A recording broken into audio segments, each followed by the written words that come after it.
Zulkarnain, anak yang diselamatkan takdir, di dunia yang dipenuhi oleh dentang pedang, jerit peperangan, dan pengkhianatan yang diwariskan dari satu generasi ke generasi berikutnya. Lahirlah seorang anak yang seharusnya tidak pernah menghirup udara kehidupan. Dunia saat itu adalah panggung kekuasaan yang dikuasai rasa takut. Raja-raja memerintah bukan dengan cinta, melainkan dengan kecurigaan. Tahta dijaga bukan oleh keadilan, tetapi oleh darah.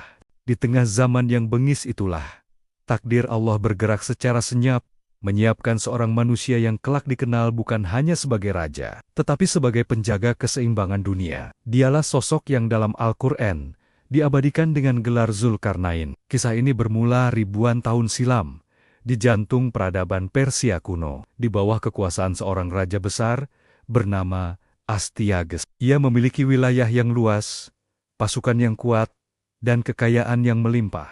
Namun di balik semua itu, hatinya diliputi ketakutan yang tidak pernah benar-benar tidur. Pada suatu malam yang gelap dan sunyi, Astyages terbangun dari mimpi yang mengguncang jiwanya. Dalam mimpinya, ia melihat tahtanya runtuh, kerajaannya hancur, dan seorang cucu yang belum lahir berdiri di atas puing-puing kekuasaannya. Mimpi itu bukan sekadar bunga tidur. Bagi raja-raja kuno, mimpi adalah isyarat, pertanda yang tak boleh diabaikan. Ketakutan mulai tumbuh seperti racun. Ketika Astyages mengetahui bahwa putrinya tengah mengandung, mimpi itu kembali menghantuinya. Ia melihat ancaman bukan dari musuh asing, melainkan dari darah dagingnya sendiri. Maka lahirlah keputusan paling kelam yang pernah ia buat. Bayi itu harus dibunuh segera setelah lahir. Tidak boleh ada celah bagi takdir untuk berjalan. Perintah itu diserahkan kepada seorang panglima kepercayaannya, Harpagus, seorang prajurit yang telah menumpahkan darah demi kerajaan, namun masih menyimpan nurani yang belum sepenuhnya mati. Ketika bayi itu akhirnya lahir, Harpagus menerima perintah untuk menghabisinya. Ia membawa sang bayi menjauh dari istana. Namun saat ia memandang wajah kecil yang lemah itu, sesuatu bergetar di dalam hatinya. Tatapan bayi itu bukan tatapan biasa. Ada ketenangan yang aneh, seolah takdir besar sedang berdiam dalam tubuh yang rapuh. Harpagus bergulat dengan perintah dan suara hatinya. Pada akhirnya, ia memilih untuk melawan rasa takut kepada raja dan menuruti bisikan nurani.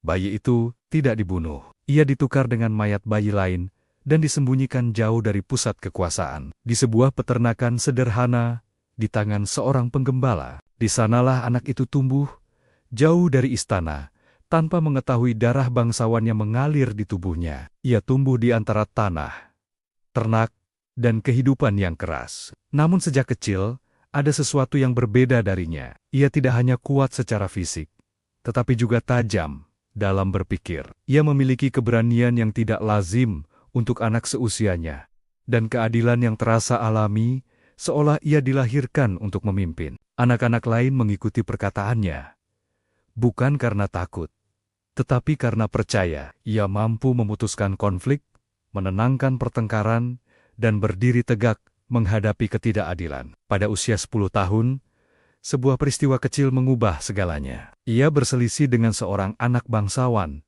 yang kebetulan berada di wilayah itu. Dalam pertengkaran itu, ia tidak tunduk, tidak gentar, bahkan berani menghukum anak bangsawan tersebut dengan cara yang adil. Keberaniannya mengundang perhatian. Peristiwa itu akhirnya sampai ke telinga Astyages. Sang raja teringat pada mimpi buruknya. Ia memerintahkan penyelidikan.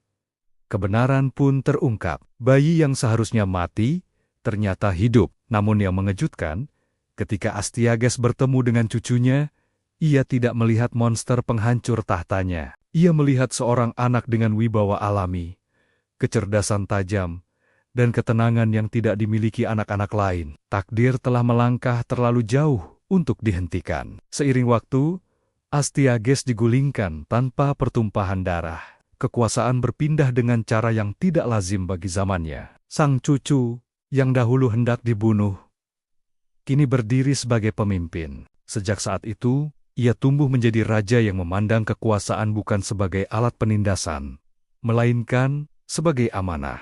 Ia mengangkat Harpagus, bukan untuk balas dendam, tetapi untuk membantunya menata dunia yang porak-poranda. Di bawah kepemimpinannya, Wilayah-wilayah yang sebelumnya dikuasai dengan teror mulai merasakan stabilitas.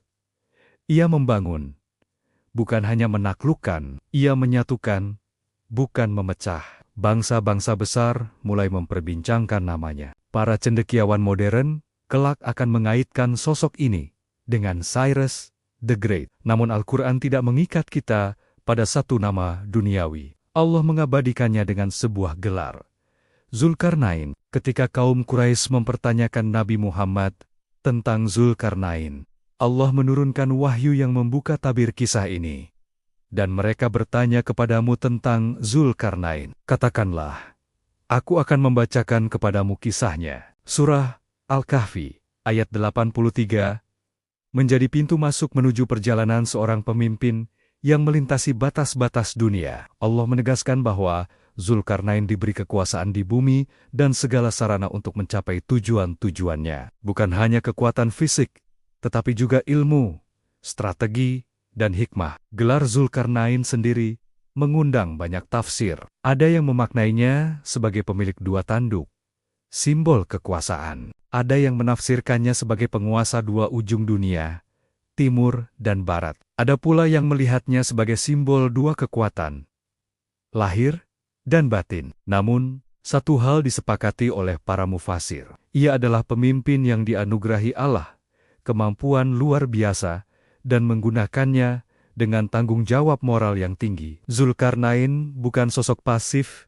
yang hanya menerima karunia. Ia mempelajari ilmu peradaban, strategi militer, administrasi, diplomasi lintas bangsa, bahasa-bahasa asing, astronomi, dan navigasi. Ia memahami pergerakan matahari dan musim, membaca peta langit untuk memimpin ekspedisi lintas benua. Ia mempelajari metalurgi dan teknik konstruksi yang kelak akan menjadi kunci dalam membangun tembok raksasa. Karunia ilahi dan usaha manusia menyatu dalam dirinya tanpa pertentangan. Namun, semua itu baru permulaan. Ketika kekuasaannya telah kokoh, Zulkarnain memandang cakrawala barat.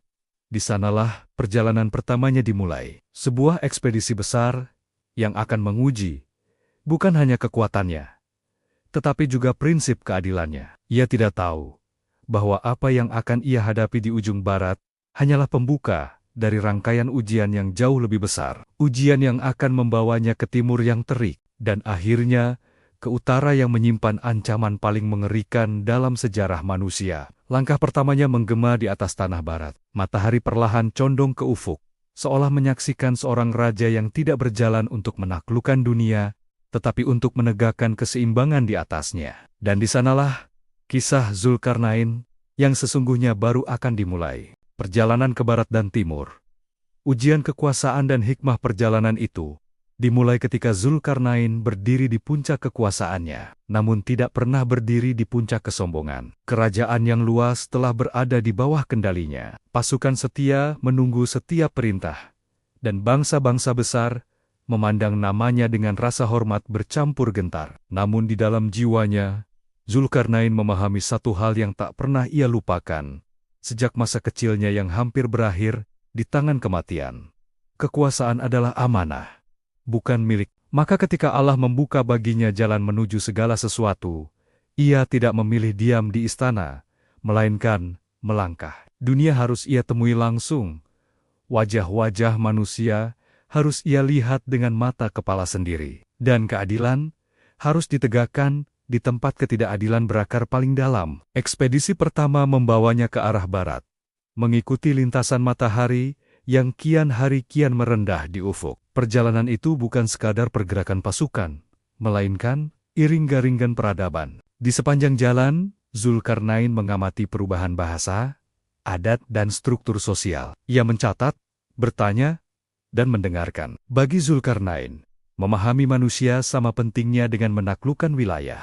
Hingga akhirnya, ia tiba di sebuah negeri yang digambarkan Al-Quran sebagai tempat terbenamnya matahari. Seolah matahari tenggelam ke dalam mata air yang gelap dan berlumpur. Sebuah metafora yang kuat tentang wilayah yang diliputi kekacauan, kezaliman, dan kegelapan moral. Di negeri itu, Zulkarnain mendapati masyarakat yang terpecah. Sebagian kecil berkuasa dengan tangan besi, menindas yang lemah, merampas hak, dan memerintah dengan ketakutan. Sementara mayoritas rakyat hidup dalam penderitaan, terbelenggu oleh sistem yang menumpulkan harapan. Disinilah ujian pertama kekuasaan itu datang. Allah memberi pilihan kepada Zulkarnain, menghukum atau berbuat baik. Sebuah pilihan yang tampak sederhana, namun sesungguhnya merupakan ujian terdalam bagi setiap pemimpin. Menghukum dengan kekuatan adalah hal mudah bagi raja sebesar dirinya. Namun Zulkarnain memahami bahwa hukuman tanpa hikmah hanya melahirkan dendam baru. Ia memanggil para pemuka kaum, mendengarkan keluhan rakyat, dan mengamati dengan seksama siapa yang benar-benar zalim dan siapa yang hanya terseret arus. Dengan ketegasan yang tenang, ia menjatuhkan hukuman kepada para tiran yang melampaui batas, bukan sebagai balas dendam, melainkan sebagai penegakan hukum. Namun kepada rakyat yang tertindas, ia menawarkan perlindungan, keadilan, dan sistem baru yang memungkinkan mereka bangkit. Zulkarnain tidak membakar negeri itu untuk membangun yang baru. Ia memperbaiki fondasinya. Dalam waktu singkat, ketertiban mulai tumbuh, keadilan mulai dirasakan, dan rasa takut perlahan berubah menjadi kepercayaan. Setelah menunaikan tugasnya di barat, Zulkarnain tidak larut dalam pujian. Ia melanjutkan perjalanan ke arah timur, menuju wilayah yang sama sekali berbeda. Jika barat adalah ujian kezaliman manusia, timur adalah ujian keterbatasan alam. Di sana, ia menemukan kaum yang hidup di bawah matahari yang menyengat tanpa perlindungan. Tanahnya keras, pepohonan nyaris tak ada, dan kehidupan berjalan dalam perjuangan harian untuk bertahan hidup. Mereka bukan kaum yang zalim, juga bukan kaum berperadaban maju. Mereka hanyalah manusia yang hidup apa adanya, tanpa pengetahuan dan sarana untuk melindungi diri dari kerasnya alam. Zulkarnain tidak datang membawa pedang, juga tidak membawa ancaman. Ia datang membawa ilmu. Ia mengamati cara mereka hidup, cara mereka berpindah, dan cara mereka menghadapi panas yang membakar. Ia memahami bahwa yang mereka butuhkan bukan hukuman atau penaklukan, melainkan bimbingan. Maka ia mengajarkan mereka cara membangun tempat tinggal yang lebih kokoh, memanfaatkan kontur tanah untuk perlindungan, dan mengelola sumber daya sederhana agar kehidupan menjadi lebih layak. Ia tidak memaksa keyakinan, tidak menuntut upeti, dan tidak meninggalkan pasukan pendudukan. Ia meninggalkan pengetahuan. Disinilah terlihat wajah lain dari kepemimpinan Zulkarnain. Ia bukan hanya penegak keadilan, tetapi juga pembangun peradaban. Ia memahami bahwa kekuatan sejati bukan terletak pada wilayah yang ditaklukkan, melainkan pada kehidupan yang diperbaiki. Ketika ia meninggalkan negeri di timur, ia meninggalkannya dalam keadaan lebih kuat dari sebelumnya, bukan karena pasukan, tetapi karena kemampuan mereka untuk bertahan dan berkembang. Nama Zulkarnain mulai menyebar bukan sebagai penakluk yang menakutkan, melainkan sebagai raja yang adil dan bijaksana. Namun perjalanan itu belum usai. Dunia masih menyimpan sudut-sudut gelap yang belum tersentuh keadilan. Dari timur yang terik, langkah Zulkarnain perlahan mengarah ke wilayah utara, daerah yang jarang disentuh peradaban besar. Jalan semakin sempit, medan semakin berat, dan udara semakin dingin. Di antara dua gunung besar yang menjulang seperti gerbang alam, ia menemukan sebuah kaum yang hidup dalam ketakutan abadi. Bahasa mereka asing, wajah mereka menyimpan trauma yang dalam, dan kehidupan mereka dibayangi oleh ancaman yang tak pernah berhenti. Yakjuj dan Makjuj. Kaum itu hidup terisolasi, bukan karena pilihan, tetapi karena teror. Setiap musim, Yakjuj dan Makjuj turun dari wilayah tersembunyi mereka, merusak ladang, menghancurkan rumah, dan membunuh tanpa belas kasihan. Mereka bukan sekadar musuh, tetapi simbol kekacauan yang tak terkendali. Ketika kaum itu berdiri di hadapan Zulkarnain, suara mereka gemetar. Mereka menawarkan harta dan upeti, memohon agar sang raja membangun penghalang antara mereka dan kehancuran yang terus mengintai. Zulkarnain mendengarkan dengan penuh perhatian. Ia tidak tergesa-gesa, menerima, atau menolak. Ia memandang gunung-gunung itu, memperhitungkan jarak, bahan, dan tenaga yang tersedia. Lalu ia menolak upeti mereka, bukan karena sombong, tetapi karena ia memahami bahwa pertolongan sejati tidak dibangun di atas transaksi ketakutan. Ia meminta mereka menyumbangkan tenaga, bekerja bersama, dan menjadi bagian dari solusi. Disinilah Zulkarnain menunjukkan bahwa perlindungan bukan hadiah dari raja, melainkan hasil kerja kolektif yang dipimpin dengan hikmah. Pembangunan tembok itu bukan sekadar proyek fisik, melainkan simbol perlawanan terhadap kekacauan. Besi dikumpulkan, api dinyalakan, dan tembaga dilelehkan. Setiap lapisan disusun dengan perhitungan matang. Zulkarnain mengawasi setiap tahap, memastikan bahwa penghalang itu tidak hanya kuat, tetapi menyatu dengan alam. Ia memanfaatkan struktur gunung, panas api, dan kerja manusia menjadi satu sistem pertahanan yang nyaris sempurna. Yakjuj dan Makjuj mencoba menembusnya, menggali dan menghantam, namun tembok itu berdiri kokoh. Ketika pekerjaan itu selesai, kaum yang selama ini hidup dalam ketakutan akhirnya merasakan ketenangan. Anak-anak bermain tanpa rasa was-was, ladang kembali digarap, dan kehidupan perlahan pulih. Namun di puncak keberhasilannya, Zulkarnain tidak mengklaim kemenangan. Ia justru mengingatkan bahwa tembok itu adalah rahmat dari Allah. Dan suatu hari kelak, ketika janji Allah tiba, penghalang itu akan runtuh. Sebuah pengakuan bahwa bahkan karya terbesar manusia tetap berada di bawah kehendak ilahi. Di titik inilah perjalanan Zulkarnain mencapai makna terdalamnya. Dari barat hingga timur, dari keadilan hingga pembangunan, dan dari kekuasaan hingga kerendahan hati. Ia menunjukkan bahwa kepemimpinan sejati adalah keseimbangan antara kekuatan dan hikmah. Namun kisah ini belum benar-benar berakhir, sebab Yakjuj dan Makjuj bukan hanya ancaman fisik, tetapi tanda zaman. Dan di balik tembok yang kokoh itu, tersimpan misteri besar yang akan terungkap di waktu yang telah ditentukan. Maka dari lembah sunyi di antara dua gunung itulah, bayangan masa depan mulai terbentuk. Sebuah babak baru yang tidak lagi berbicara tentang pembangunan, tetapi tentang kehancuran yang dijanjikan, tentang saat ketika tembok akan runtuh, dan dunia akan kembali diuji. Di sanalah kisah ini akan berlanjut, menuju episode terakhir yang paling gelap, paling menegangkan, dan paling syarat peringatan bagi seluruh umat manusia. Runtuhnya tembok dan isyarat akhir zaman waktu berjalan tanpa suara, seperti pasir yang jatuh di antara jari-jari takdir. Tembok raksasa yang dibangun Zulkarnain berdiri tegak di antara dua gunung, kokoh, dingin, dan membisu. Ia telah menjadi legenda hidup, bukan hanya bagi kaum yang dilindunginya,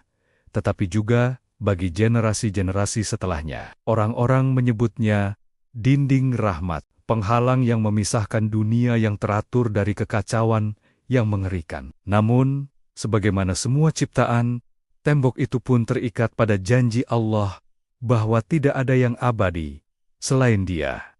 Zulkarnain telah lama pergi. Kerajaannya menyatu dengan debu sejarah. Nama dan wajahnya berbaur dengan kisah dan tafsir. Tetapi tembok itu tetap ada, berdiri sebagai saksi bisu atas sebuah zaman ketika ilmu, iman, dan ikhtiar bersatu dalam satu kehendak. Generasi berganti generasi, bahasa berubah, peta dunia digambar ulang berkali-kali. Namun di balik dua gunung itu, Yakjuj dan Makjuj tidak pernah berhenti. Mereka menggali setiap hari dengan tangan-tangan kasar dan kegigihan yang mengerikan. Mereka memukul besi, mengikis batu, menggeram dalam bahasa yang tak dikenal manusia. Setiap kali hampir menembus cahaya, pemimpin mereka berkata dengan penuh keyakinan palsu, "Kita akan kembali besok." Maka mereka pun pergi, dan setiap malam, atas kehendak Allah, tembok itu kembali mengeras, lebih kuat dari sebelumnya. Sebuah siklus yang berulang selama berabad-abad, bahkan ribuan tahun. Manusia di luar tembok hidup dalam ketenangan, tidak menyadari betapa dekatnya mereka dengan kehancuran yang tertahan. Namun dunia di luar tembok tidak diam. Zaman terus berputar, menuju titik yang telah ditetapkan. Manusia semakin sombong dengan ilmunya, namun miskin hikmah. Teknologi melesat, tetapi keadilan tertinggal. Perang terjadi di mana-mana. Darah tumpah bukan lagi karena bertahan hidup, melainkan karena kerakusan dan kebencian. Bumi diperas tanpa belas kasih. Laut tercemar. Langit seakan kehilangan keberkahannya. Semua ini bukan kebetulan. Semua adalah isyarat. Al-Quran telah memberi peringatan jauh sebelum manusia menyadarinya, bahwa suatu hari janji Allah akan datang. Dan ketika janji itu datang, tembok Zulkarnain akan diratakan dengan tanah. Bukan karena kelemahan konstruksi, bukan karena kesalahan perhitungan, melainkan karena waktu penahanannya telah berakhir. Pada hari yang ditentukan, Yakjuj dan Makjuj menggali seperti biasa. Namun kali ini, pemimpin mereka berkata berbeda. Ketika cahaya matahari mulai terlihat dari celah yang hampir terbuka, ia berkata, "Kembalilah, besok kita akan melanjutkan insya Allah." Sebuah kata yang selama ini tak pernah mereka ucapkan dengan sungguh-sungguh. Dan untuk pertama kalinya, Allah tidak menguatkan kembali tembok itu. Keesokan harinya, mereka kembali. Dengan satu dorongan terakhir, tembok yang selama ini tak tergoyahkan runtuh seperti pasir kering. Gunung-gunung bergema, bumi bergetar, dan Yakjuj dan Makjuj pun tumpah ruah ke dunia. Seperti banjir yang tak terbendung, mereka menyebar dari setiap tempat yang tinggi, sebagaimana digambarkan Al-Quran. Tidak ada yang mampu menghadang laju mereka. Mereka minum air dan menghabiskannya. Mereka merusak ladang dan kota. Mereka membunuh tanpa alasan. Dunia yang rapuh pun terguncang hebat. Manusia berlari, bersembunyi, dan berdoa. Tetapi kekuatan mereka tidak sebanding. Pada saat itulah manusia menyadari satu kebenaran pahit. Bahwa selama ini, keselamatan mereka bukan semata hasil kecerdikan, melainkan rahmat yang ditahan oleh Allah. Dan ketika rahmat itu diangkat, tidak ada teknologi, tembok, atau senjata yang mampu menolong. Di tengah kekacauan itu, kaum beriman mengingat kembali perkataan Zulkarnain, bahwa tembok itu hanyalah rahmat sementara, bahwa janji Allah pasti terjadi. Yakjuj dan Makjuj bukan sekadar makhluk perusak, tetapi ujian terakhir yang menyingkap siapa manusia sebenarnya. Apakah mereka tunduk atau tetap angkuh di hadapan kehancuran? Rasulullah telah menggambarkan peristiwa ini sebagai bagian dari rangkaian besar akhir zaman. Setelah keluarnya Yakjuj dan Makjuj, dunia tidak lagi sama. Doa Nabi Isa alaihissalam dan kaum berimanlah yang kemudian memohon pertolongan. Dan Allah, dengan kehendaknya, membinasakan Yakjuj dan Makjuj bukan dengan pedang manusia, tetapi dengan makhluk kecil yang menyerang mereka hingga binasa serentak. Kekuatan besar runtuh oleh sesuatu yang tak terlihat. Sebuah pelajaran yang mengguncang logika manusia. Ketika dunia mulai dibersihkan kembali, bau kematian memenuhi bumi. Lalu hujan diturunkan untuk menyucikannya. Kehidupan berlanjut, namun dengan kesadaran baru bahwa akhir itu nyata, bahwa kekuasaan manusia memiliki batas, dan bahwa semua sistem, betapapun kuatnya, akan runtuh ketika Allah menghendaki. Di titik inilah, kisah Zulkarnain mencapai maknanya yang paling dalam. Ia bukan hanya tentang raja, tembok, atau ekspedisi. Ia adalah cermin bagi peradaban, bahwa kekuatan tanpa iman hanyalah kehancuran yang tertunda, bahwa ilmu tanpa hikmah akan berbalik menjadi bencana, dan bahwa pemimpin sejati adalah mereka yang membangun perlindungan, bukan untuk menantang takdir, tetapi untuk menunaikan amanah selama waktu masih diberikan. Tembok Zulkarnain runtuh, tetapi pelajarannya tidak. Ia hidup dalam setiap manusia yang memilih menggunakan ilmunya untuk melindungi, bukan merusak. Dalam setiap pemimpin yang sadar bahwa kekuasaan adalah titipan, dan dalam setiap jiwa yang memahami bahwa akhir zaman bukan hanya peristiwa kosmik, melainkan peringatan moral yang terus berdetak di dalam sejarah. Ketika kisah ini berakhir, dunia tidak diminta untuk takut, tetapi untuk bersiap. Karena Yakjuj dan Makjuj bukan sekadar makhluk di balik gunung, melainkan simbol dari kerusakan yang lahir ketika manusia melepaskan nilai dan tunduk pada nafsu. Dan sebagaimana tembok itu pernah berdiri karena iman dan kecerdikan, maka benteng terakhir manusia hari ini pun hanya bisa dibangun dengan hal yang sama. Di sanalah kisah ini menutup tirainya. Namun gema peringatannya akan terus terdengar, hingga hari ketika tidak ada lagi episode, tidak ada lagi lanjutan, dan tidak ada lagi penangguhan. Janji itu pasti, dan kebenaran itu sedang mendekat. Sampai jumpa di kisah berikutnya, hanya di Serambi Kufah. Jangan lupa subscribe dan share. Terima kasih.